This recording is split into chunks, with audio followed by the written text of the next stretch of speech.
Hi guys, আপোনালোকে অতি সহজতে চাদৰৰ দহি কেনেকৈ গুঠিব আজি এয়া চাই লওক। একেবাৰে সহজ পদ্ধতি। বেজিত সূতাডাল ভৰাই গাঁঠি 4টা দিলেই হৈ যায়। 4টা গাঁঠি দিব লাগিব দেই, তেতিয়া মানে আৰু দহিটো টাইট হৈ থাকে আৰু।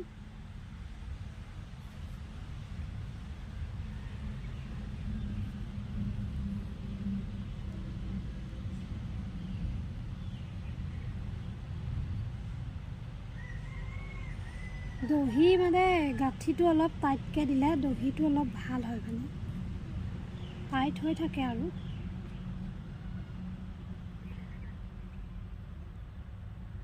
ধৰিব পাৰিছেনে বাৰু আপোনালোকে মই কেনেকৈ দিছোঁ?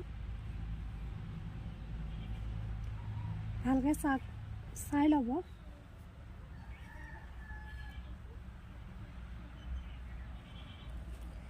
সূতাটো ভালকৈ মিলাই ল'ব, নহ'লে দহিটো এগাগুৰীয়া হৈ যাব, ভাল নেদেখাব।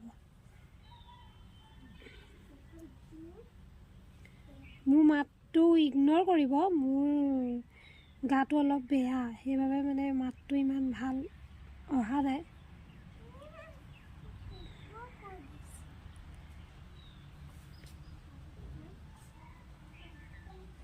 কিমান ধুনীয়া দেখা হ'ব চাব দেই।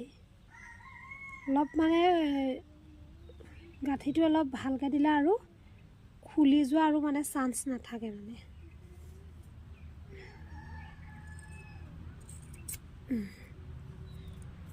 অলপমান মিলাই কিনি এনেকৈ কাটি দিলে ধুনীয়া লাগিব আৰু।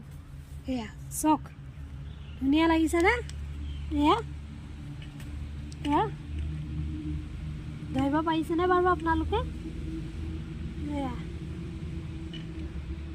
ইমান আৰু চাইনিং অহা নাই ভালকৈ দহিটো, কিন্তু এনেকৈ গুঠিলে আপোনালোকে ধুনীয়া হ'ব মানে দহিটো।